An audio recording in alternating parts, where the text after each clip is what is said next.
قائد کی بات کو سننے کے لیے آپ سب حضرات تشریف فرمائے ہیں.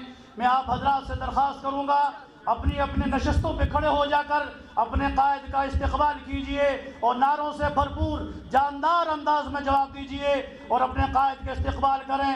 نعرہ تکبیر، تاج و تخت ختم نبوت، شان رسالت، شان صحابہ، علماء حق، علماء دیوبند.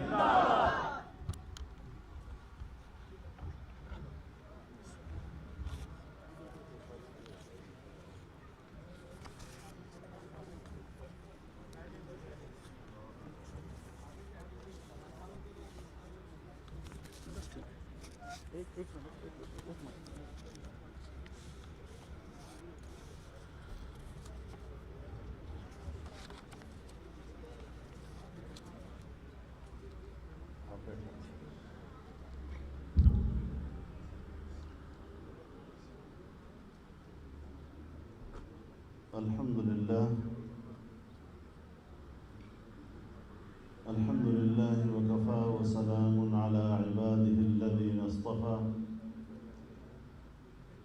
لا سيما على سيد الرسل وخاتم الأنبياء وعلى آله وصحبه ومن بهديه مهتدى. أما بعد فأعوذ بالله من الشيطان الرجيم. بسم الله الرحمن الرحيم. يا أيها الذين آمنوا إن تطيعوا الذين كفروا يردوكم على أعقابكم فتنقلبوا خاسرين بل الله مولاكم وهو خير الناصرين. صدق الله العظيم.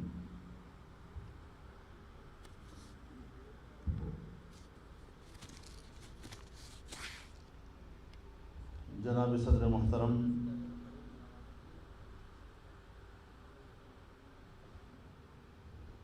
آزاد جموں و کشمیر کی جمعیت علماء اسلام کے تمام ذمہ دار ساتھیوں، میرے بزرگوں، بھائیوں،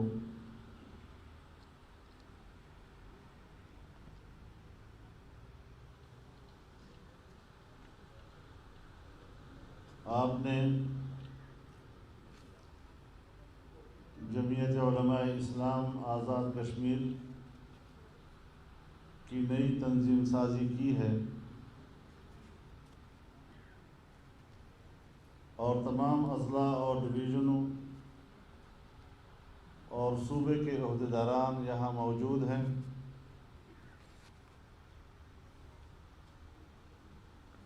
میں آپ تمام حضرات کو مبارکباد پیش کرتا ہوں.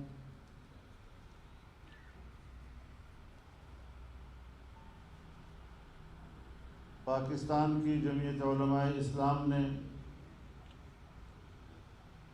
کشمیر میں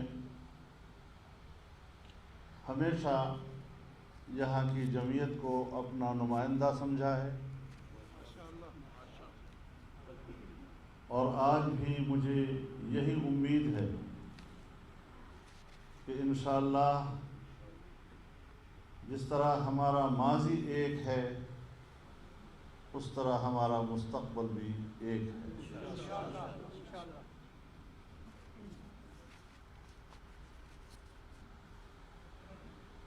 میرے محترم دوستو،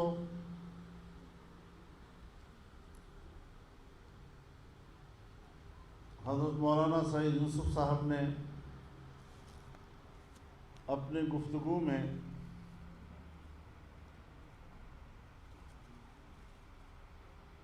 مودی سرکار کے مظالم کے خلاف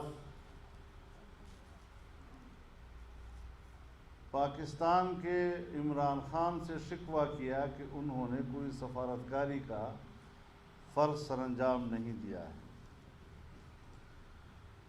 انہیں معلوم ہونا چاہیے کہ دنیا میں کچھ لوگ ایک کیٹیگری کے ہوتے ہیں.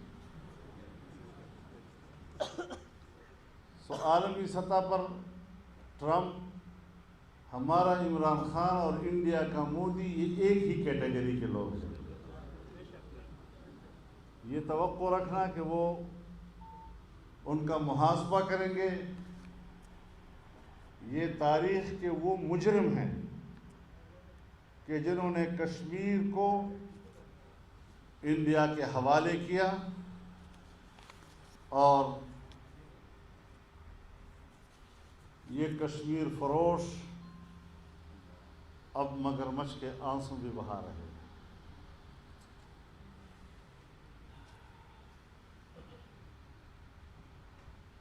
تو پھر آپ بتائیں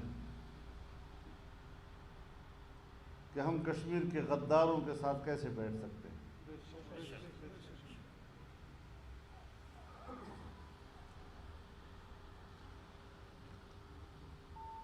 کشمیر پر ہمارا موقف ہمیشہ بڑا واضح رہا.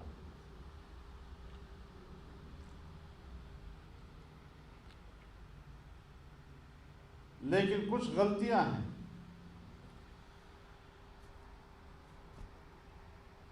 جو ریاستی سطح پر ہم سے ہوئی.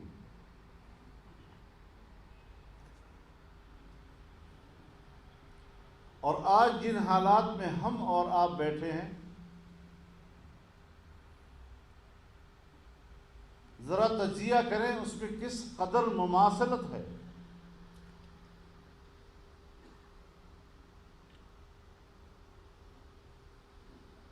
ہمارے ہاں فاٹا کو دستوری لحاظ سے ایک خصوصی حیثیت حاصل تھی، اس کا اپنا ایک اسپیشل سٹیٹس تھا. انڈیا میں کشمیر کو ایک خصوصی حیثیت حاصل تھی اور ہندوستان کے آئین نے اس کو یہ خصوصی حیثیت اور اسپیشل سٹیٹس دیا تھا.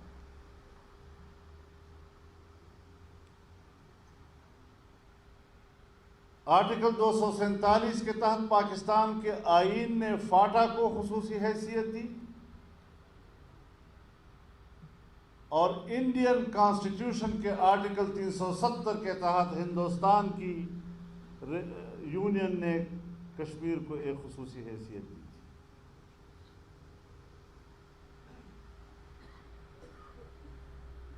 ہمارے ہاں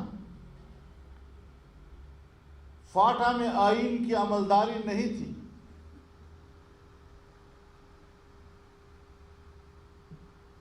وہاں کشمیر میں انڈیا کے آئین کی عملداری نہیں تھی.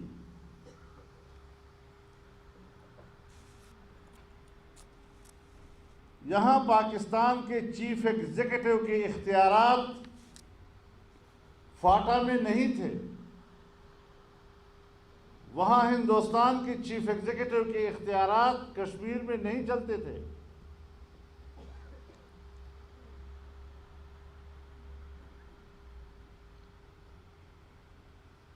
یہاں پر صدر مملکت گورنر خیبر پختونخوا کی وساطت سے فاٹا کے نظام کو چلاتا تھا اور وہاں پر ہندوستان کا صدر جمہوریہ کشمیر کی وزیر اعلیٰ کی وساطت سے نظام کو چلاتا تھا.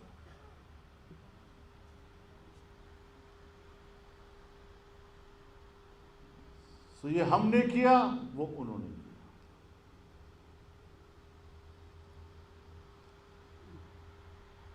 اور دونوں کو سرپرستی امریکہ کی حاصل تھی.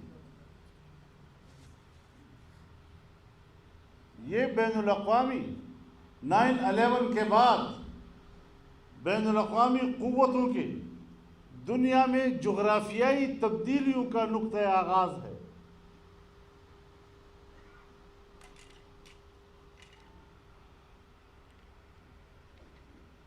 اب ہمارے پاس ایک ہی عنوان رہ گیا ہے کہ کشمیر میں انسانی حقوق پامال ہو رہے ہیں. ہمیں اس پر بات کرنی چاہیے. انسانی حقوق کا مسئلہ ہر جگہ وہاں پر ہے تو ہمارے ہاں بھی. فرق صرف اتنا ہے کہ ہم وہاں پر ریاست کو دہشت گرد کہتے ہیں اور یہاں پاکستان میں قبائلیوں کو دہشت گرد کہتے ہیں۔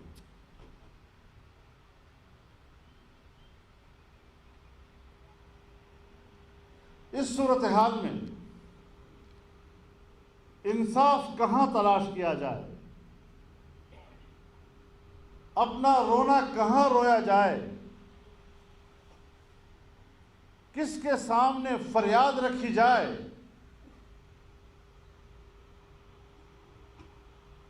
میں کس کے ہاتھ پہ اپنا رہو تلاش کروں؟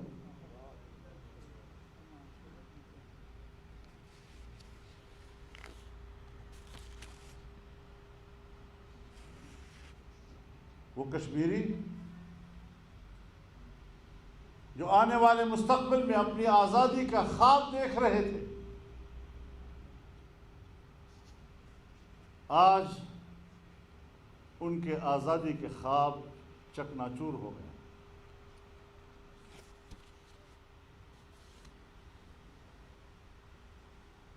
اور ہم اس جرم میں شریک ہیں کہ ہم نے کشمیریوں کو مایوسیوں کی تاریکیوں کی طرف دھکیل دیا۔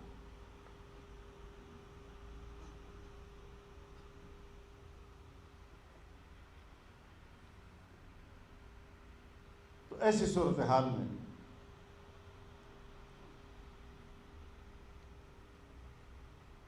آپ نے بھی، ہم سب نے بھی از سر نو سوچنا ہے۔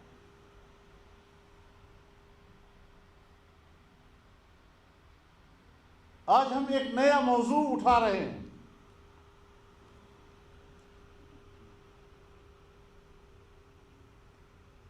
کہ گلگت بلتستان کو پاکستان کا 5واں صوبہ بنا دیا جائے۔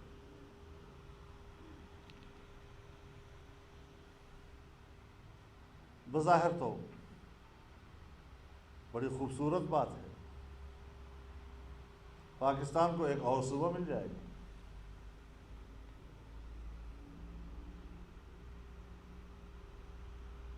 لیکن 72 سال سے کشمیر پر پاکستان کے اصولی موقف کا کیا بنے گا؟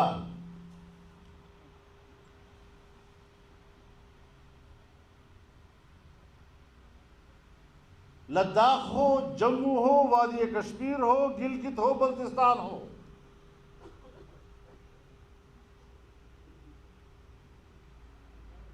ہم نے اقوام متحدہ میں جو کشمیر کے نقشے داخل کیے ہیں،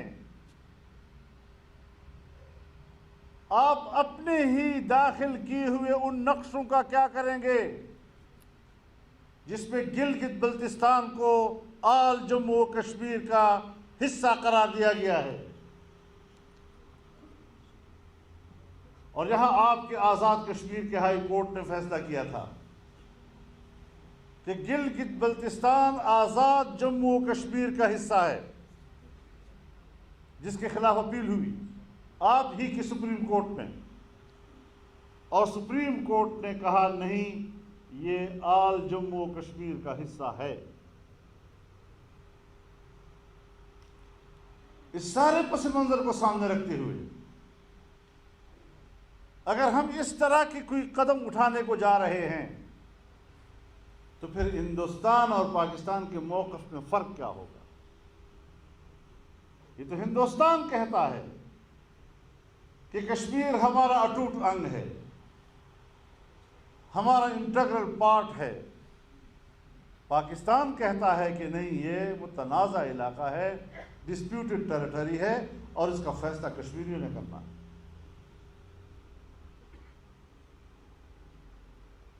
سو ہمیں بتایا جائے کہ ہم کہاں کھڑے ہیں، کس چوراہے پر ہم نے کشمیریوں کو لا کر کھڑا کر دیا ہے۔ 70 سال ہم نے ان کے خون پہ سیاست کی، 70 سال ہم نے ان کے ماؤں، بہنوں اور بیٹیوں کی عصمتوں پہ سیاست کی، 70 سال تک ہم نے ان کے چہروں سے ٹپکتا ہوا خون دنیا کو دکھایا اور کہا کہ ہم اس کشمیری کے لیے لڑ رہے ہیں.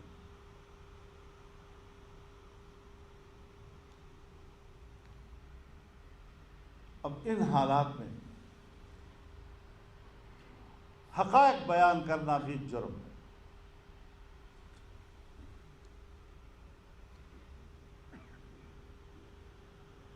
تو ہمیں سوچنا چاہیے کہ ہمارے ہاں جو دھاندلی زدہ حکومت لائی گئی ہے اس کے ذمے عالمی ایجنڈے کے تحت کچھ کام ہے.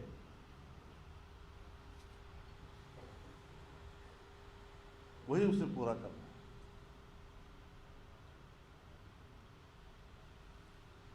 سو ہم نے تو اول روز سے اس حکومت کو تسلیم ہی نہیں کیا.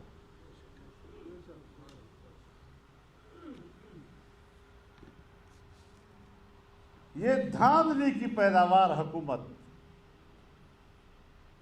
اور یہ بھی نہیں کہ جس نے دھاندلی کرائی ہے اس کے بارے میں ہم کوئی ڈاواڈول ہے اس کا نام نہیں لے سکتے. ڈنکی کی چوٹ کہتے ہیں تم نے دھاندلی کی.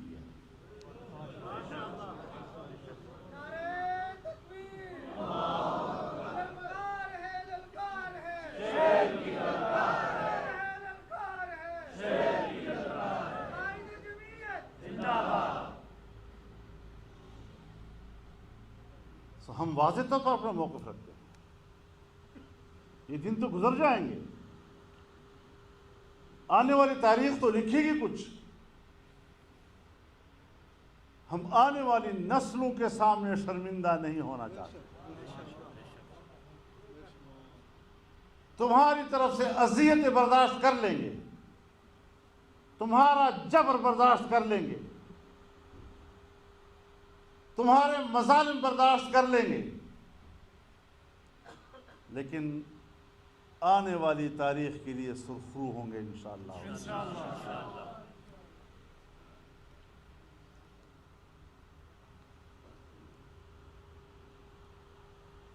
میرے محترم دوستو،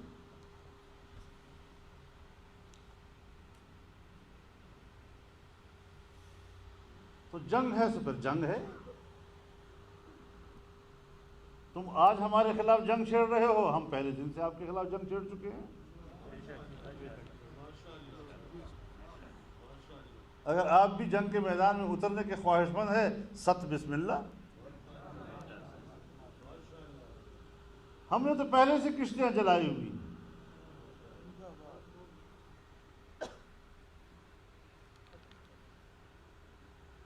علماء کرام آپ کو بتانا چاہتا ہوں، قیامت کے روز جب اٹھو، کم از کم اپنے اکابرین کے سامنے شرمندہ ہو کر نہ اٹھا کرو.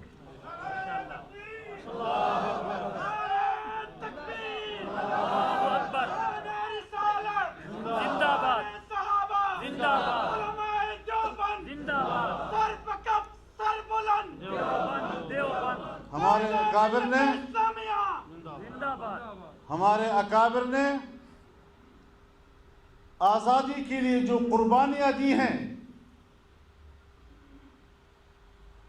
کم از کم آقائے نامدار تو بہت بڑی عظمت کی بات ہے. کم از کم حضرت شیخ الہند کے سامنے منہ دکھانے تو قابل ہو جاؤ.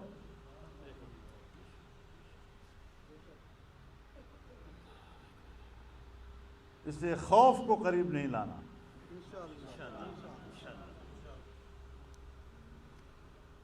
ہم نے لڑنا ہے انشاءاللہ، جرأت کے ساتھ لڑنا ہے،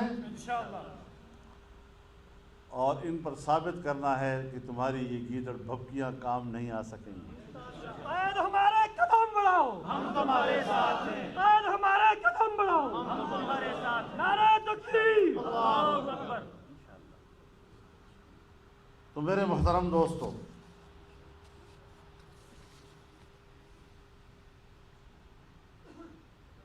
آج آپ دیکھ رہے ہیں ہمارے پاکستان میں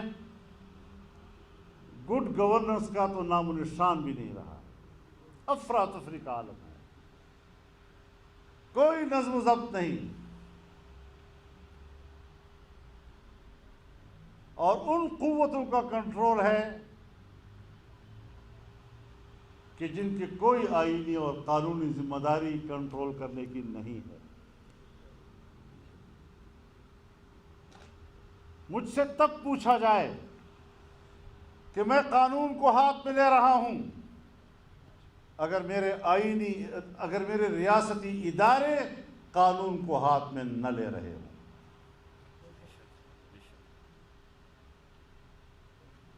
وہ آئین کو معطل کرتے ہیں، ان کے ہاتھوں آئین مفلوج ہو جاتا ہے،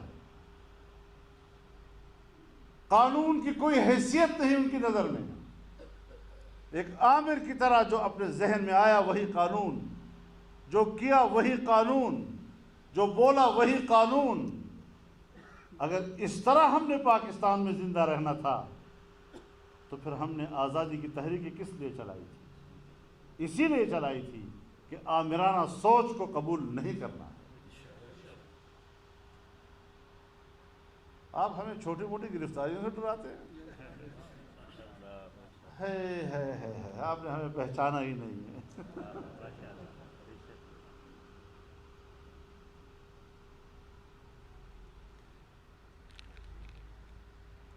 ہمیں نہ آزمایا کرو، ہم بڑے مہنگے پڑتے ہیں۔ تم نے کچھ اور لوگوں کو دیکھا ہوگا جس پر آپ ہاتھ ڈالتے ہیں تو وہ جھک جاتے ہیں، یہاں ہاتھ ڈالو گے تو اکڑ جائیں گے۔ لبیک لبیک لبیک لبیک لبیک لبیک لبیک، تیری جرت کو، تیری ہمت کو، تیری عظمت کو، پاکستان میرا گھر ہے، پاکستان میری ریاست ہے۔ میں تمہیں پاکستان کا وارث نہیں سمجھتا، تم امریکہ کے کٹ پتلی ہو اور میں آزادی منش ایک انسان ہوں۔ تو ایسی صورتحال میں سوچ سمجھ کر آگے بڑھو۔ ہم لڑائی نہیں چاہتے، ہم پرامن شہری ہیں، لیکن اگر آپ ہمیں یہ کہلوانا چاہتے ہیں کہ ناحق کو حق کہہ دو ورنہ پھر تم مجرم، خدا کی قسم یہ جرم تو کرتے رہیں، انشاءاللہ یہ جرم ہوتا رہے۔ تم ناحق کو ہم پر مسلط کرو اور ہم اس کو تسلیم کر لیں، اور پھر ہمیں کس سے ڈراتے ہیں پتہ ہے؟ آج کل ایوب خان کے زمانے میں ایک قانون ہوتا تھا، اس کو DPR کہتے تھے، ڈیفینس آف پاکستان رولز۔ وہاں بھی تو مقدمہ ہی درج ہوتا تھا نا، کوئی بہانہ بنا کر جیل میں ڈال دیا۔ بھٹو صاحب کے زمانے میں تو گرفتاریاں ہوتی تھیں نا، تو وہاں بھی تو کوئی قانون ہوتا تھا۔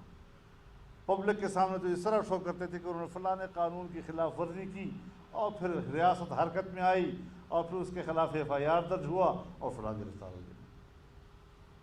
ضیاء الحق صاحب کے زمانے میں تو ہم جیلوں میں تھے، وہاں بھی تو کوئی قانون کا سہارا لے کر ہی ہمیں گرفتار کیا جاتا تھا نا۔ تو ہم وہاں پر گھبرائے ہیں کبھی؟ ہم نے ان کے قانون کو بھی ظلم کہا، ہم ان کے جیلوں کو بھی قبول کیا، لیکن ان کے قانون کو قبول نہیں کیا۔ آج کل ہمارے مارشل لاؤں کا قانون کیا ہے پتہ ہے؟ نیب۔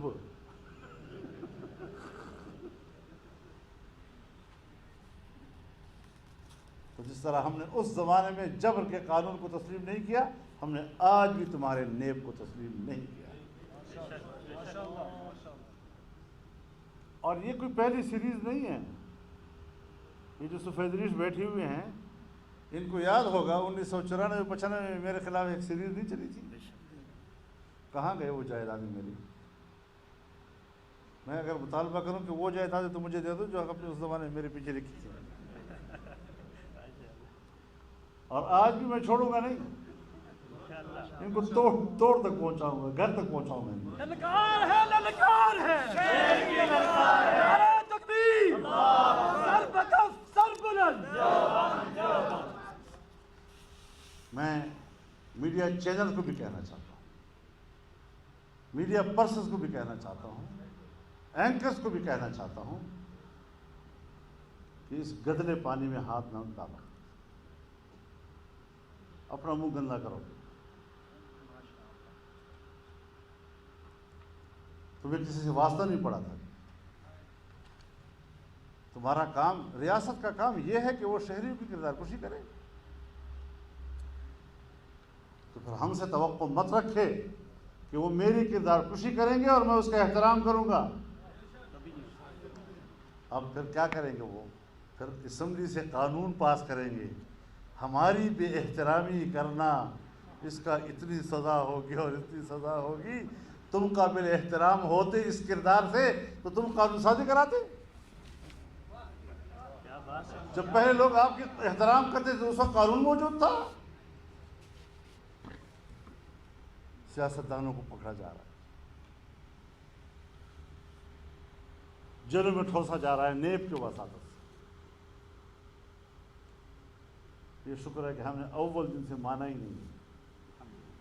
جب آئین پر نظر ثانی ہو رہی تھی میں چیخ رہا تھا اس کمیٹی میں کہ اس نیب کو ختم کرو، یہ مشرف کا ادارہ ہے، یہ ایک ڈکٹیٹر کا ادارہ ہے. ہماری نہیں مانی گئی. اب بیچارہ شہباز شریف صاحب بھی جیل میں ہے، اس کا بیٹا بھی جیل میں ہے، اس کا بھائی بھی باہر ہے، پیپلز پارٹی والوں کا بھی یہی حال ہے. تو اس قسم کی چیزوں پر ہم ان گرفتاریوں کو بھی ایک سیاسی ہتھ کنڈا اور حربہ سمجھتے ہیں.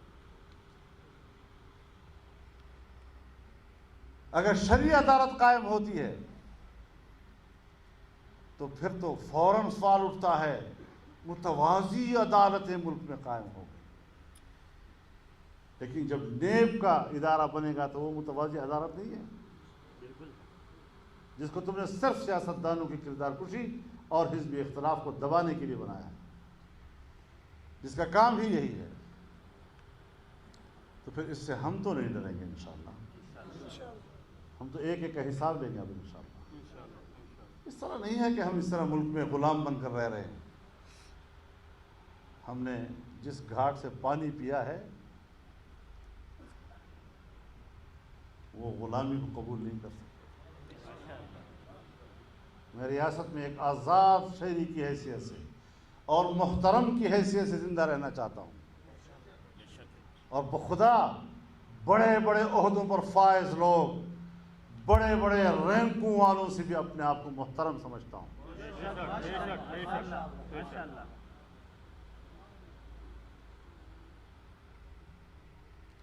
تو سیدھے ہو جاؤ. تو ہم تو پہلے سے سیدھے ہیں، اور اگر بگڑو گے تو پھر اگر ہم بگڑ گئے تو افغانستان میں امریکہ کا کیا حشر ہوا، خدا کی قسم یہاں تمہارا وہی حشر ہو جائے.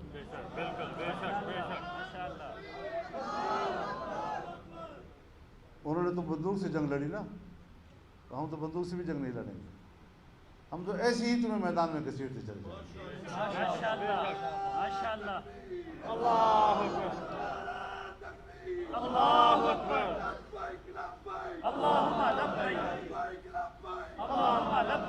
آپ مجھے بتائیں میرے دوستوں کہ یہ جو ابھی FATF کے تحت قانون سازی ہوئی